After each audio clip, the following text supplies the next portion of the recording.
Hi, my name is Stefano Caposecco, Director of Product Marketing at Westinghouse Lighting. Today we'll be talking about pendants.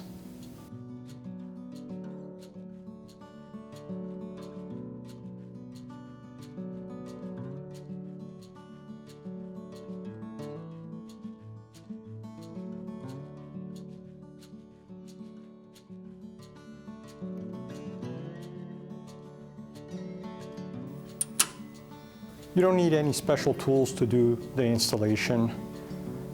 If you have a cordless drill with a Phillips bit, it makes the job easier. With this pendant, we want to shorten the wire, release the set screw that provides the strain relief to the correct length that we're going to be hanging our pendant from. We'll tighten it, cut back the outside clear insulation, which will leave the inside wires exposed. Careful not to cut the inside insulation wire. Go around it lightly a couple times. And then we slice the outside jacket. Always use some kind of material underneath in case the utility knife slips.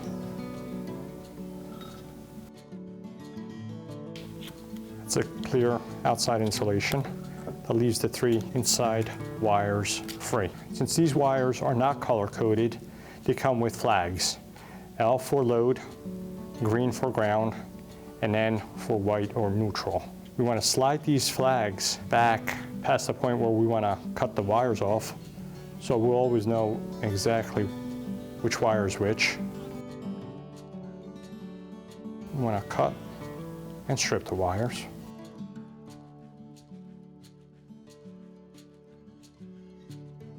And that's ready to be installed. With the mounting screws installed on the mounting bar, we want to install the mounting bar to the junction box. Next, we want to make the wiring connection. We want to wire the two ground wires from the pendant to the house ground wire, which is your exposed copper wire. Your load, which is your black wire, to the black house wire. And your neutral, which is your white wire, to the house white. We're going to tuck the wires into the junction box, lift up the canopy, secure with cap nuts.